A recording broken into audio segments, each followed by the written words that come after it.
تمام تعریفیں اللہ کے لیے جو تمام جہانوں کے پالنے والا ہے، اور تمام مقام و مرتبے حضرت محمد صلی اللہ علیہ وآلہ وسلم کے لیے جو تمام جہانوں کے لیے رحمت ہیں۔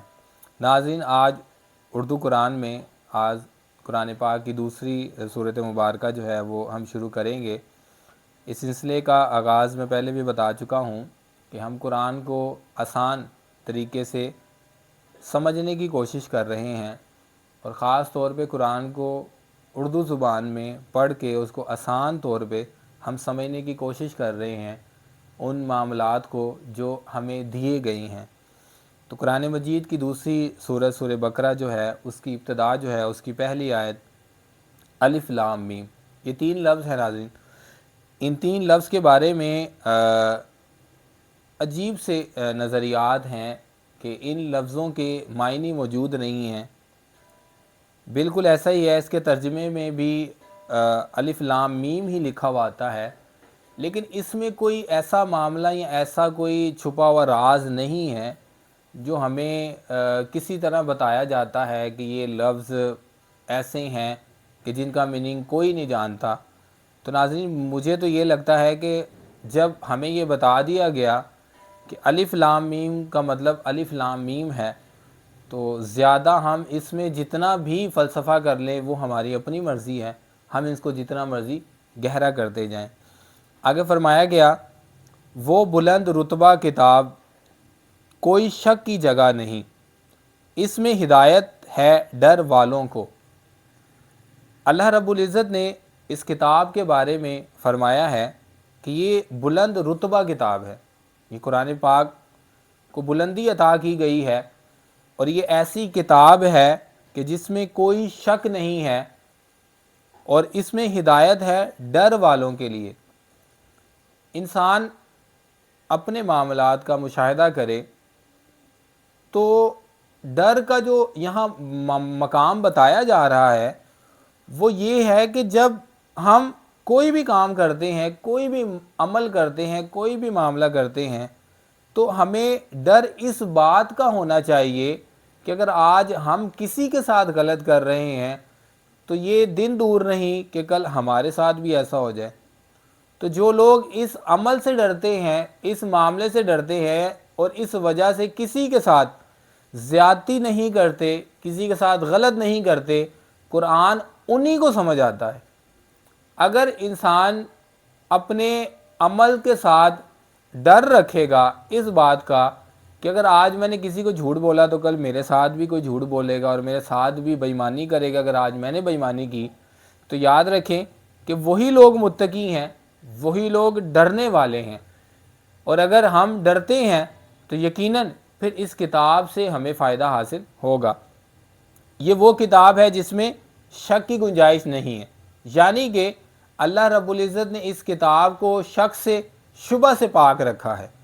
اور جو لوگ ڈرتے ہیں، اپنے معاملات میں ڈرتے ہیں، یہ یاد رکھیے گا کہ یہاں جنہیں ڈرنے کا معاملہ کہا گیا ہے وہ اپنے معاملات سے ڈرنا ہے۔ اللہ کی ذات سے ڈرنے کا معاملہ اپنے معاملات سے ڈرنا ہے۔ اگر کوئی انسان اپنے معاملات میں ہی انصاف نہیں کرتا، اپنے معاملات میں ہی سچ اور جھوٹ کا فرق نہیں رکھتا، تو پھر وہ اللہ سے بھی نہیں ڈرتا۔ اللہ سے ڈرنے کا مطلب یہ ہے کہ جب ہم جھوٹ بولے تو ہمیں یہ بات محسوس ہونی چاہیے کہ ہم غلط کر رہے ہیں۔ جب ہم بے ایمانی کریں تو ہمیں یہ محسوس ہونا چاہیے کہ ہم غلط کر رہے ہیں، تو ہم اصل میں اللہ سے ڈرتے ہیں۔ اور پھر شک کی کوئی گنجائش نہیں رہتی۔ کیوں؟ کیونکہ آپ کا ضمیر اور آپ کا معاملہ اور آپ کا کیا ہوا عمل آپ کے بالکل سامنے ہوتا ہے۔ انسان جو بھی کرتا ہے اسے پتہ ہے کہ وہ ٹھیک کر رہا ہے یا غلط کر رہا ہے۔ تو ناظرین، یہ بات غور کرنے کی ہے، یہاں قرآن کہہ رہا ہے کہ شک کی گنجائش نہیں ان لوگوں کے لیے جو ڈرتے ہیں، یعنی کہ اگر ہم اپنے عمل کو بالکل ٹھیک رکھتے ہیں تو پھر ہمیں اپنے آپ پر بھی کوئی شک نہیں ہوتا، کیونکہ ہم نے صحیح کام کیا ہے یا غلط کیا ہے اس کا پتہ ہمیں ہوتا ہے۔ تو اصل میں قرآن کہتا ہے کہ اپنے آپ کا محاسبہ کریں، اپنے آپ کو سمجھیں، اپنے آپ کو ہم لوگ بالکل ٹھیک کر لیں گے تو اصل میں ہمیں پھر سمجھ آئے گی کہ یہ جو شک کی کوئی بات نہیں ہے اس کی حقیقت کیا ہے۔ آگے فرمایا گیا، وہ جو بے دیکھے ایمان لائے اور نماز قائم رکھیں اور ہماری دی ہوئی روزی سے ہماری راہ میں اڑائیں۔ اللہ رب العزت نے فرمایا اور جو بے دیکھے ایمان لائے، بغیر دیکھے ایمان لانا، یہ انسان کو ایک سبق دیا جا رہا ہے۔ ایک تو وہ ہوتا ہے بغیر دیکھے کہ ایک چیز ہمارے سامنے ہے اور ہم نے آنکھیں بند کر لیں، یا ایک چیز ہم اس تک پہنچ نہیں سکتے اور ہم نے اس کے بارے میں سنا ہوا ہے اور ہم نے کہا ہاں ایسا ہو سکتا ہے۔ لیکن یہاں جو معاملہ ہے بغیر دیکھے، انسان اگر اس بات پہ غور کرے تو انسان عقل کی گفتگو کرتا ہے، لیکن آج تک انسان نے عقل کو نہیں دیکھا کہ عقل کیا چیز ہے۔ انسان روح کی گفتگو کرتا ہے، لیکن انسان نے روح کو نہیں دیکھا کہ وہ کیا چیز ہے۔ یہ وہ چیزیں ہیں جن پر ہم ایمان رکھتے ہیں۔ ہمارا سارا نظام عقل دلائل پر کھڑا ہوا ہے، ایسا ممکن ہی نہیں ہے کہ ہم اس کا انکار کر سکیں۔ تو اللہ رب العزت نے فرمایا کہ بہت سی ایسی چیزیں ہیں، بہت سے ایسے معاملات ہیں کہ جو بغیر دیکھے ایمان لائے جاتے ہیں۔ اور آگے فرمایا جو نماز قائم رکھیں، یعنی اللہ کی عبادت میں مکمل طور پہ کھڑے رہیں، اللہ کے احکامات اپنے اوپر مکمل طور پہ نافذ کریں، اور ہماری دی ہوئی روزی، اور جو اللہ رب العزت نے ہمیں رزق عطا کیا ہے، انسان کو رزق عطا کیا ہے، اس میں حصہ ہے ان لوگوں کا کہ جن لوگوں کے پاس کم رزق ہے۔ ہماری ذمہ داری ہے کہ اگر اللہ رب العزت نے ہمیں نعمتوں سے نوازا ہے تو ہمیں ان لوگوں کا خیال رکھنا چاہیے کہ جن کو دنیا میں کم نعمتیں ملی ہیں۔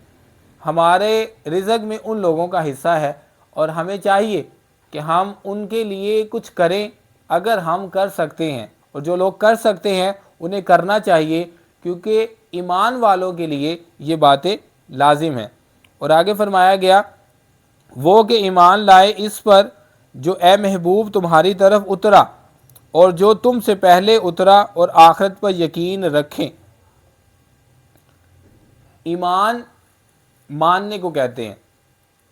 آپ کسی بھی چیز کو جب دل سے اور عقل سے مان لیتے ہیں نا تو وہ آپ کا ایمان ہوتا ہے۔ ہم ایمان لاتے ہیں اس بات پر کہ رسول کریم صلی اللہ علیہ وآلہ وسلم نے جو بھی بات کہی، قرآن مجید جس طرح بھی آپ صلی اللہ علیہ وسلم نے ہم تک پہنچایا، وہ بالکل سچ پر مبنی ہے، اس میں رتی برابر بھی شک کی کوئی گنجائش نہیں ہے۔ یہ ہمارے ایمان کا لازمی جز ہے۔ اور پھر اس بات پر بھی ایمان لائیں کہ حضور نبی کریم صلی اللہ علیہ وآلہ وسلم سے پہلے جتنے بھی انبیاء آئے ان سب نے اللہ کا سچا رستہ دکھایا، اللہ کی سچی باتیں بتائیں، اور اپنی قوم کو اور اپنی امت کو اللہ کی بتائی ہوئی باتوں پر عمل کرنے کی تاکید کی، اور وہ سب کا سب اللہ کی طرف سے تھا اور وہ سچا ہے، اس میں کوئی گنجائش نہیں ہے۔ آخری پوائنٹ جو ہے وہ آخرت کا ہے۔ ایمان کے لیے یہ لازم ہے کہ اس بات کو بھی مانا جائے کہ یہ جو چیزیں ہم دیکھ رہے ہیں یہ ہمیشہ ایسی نہیں رہیں گی۔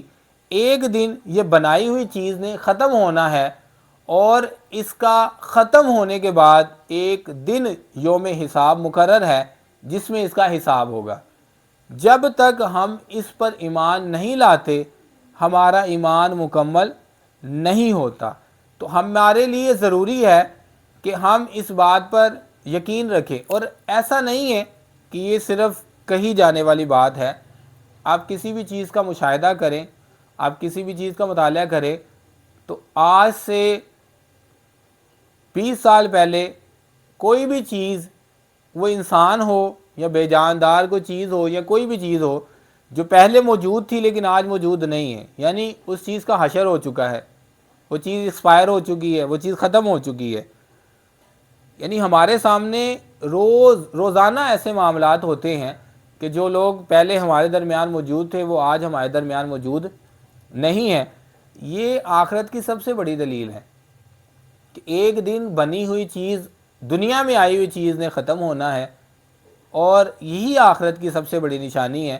اور کائنات میں شاید ایسا کوئی شخص نہ ہو اور بالکل نہیں ہوگا جو اس بات کا انکار کرے کہ بنی ہوئی چیز اپنی ایکسپائری پر آ کر ختم ہو جاتی۔ اور جو لوگ یہ مانتے ہیں کہ ہر چیز نے ایکسپائری پر ختم ہونا ہے، وہ لوگ آخرت پر ایمان لاتے ہیں، اور آخرت کو مانے بغیر ہمارا ایمان مکمل نہیں ہو سکتا۔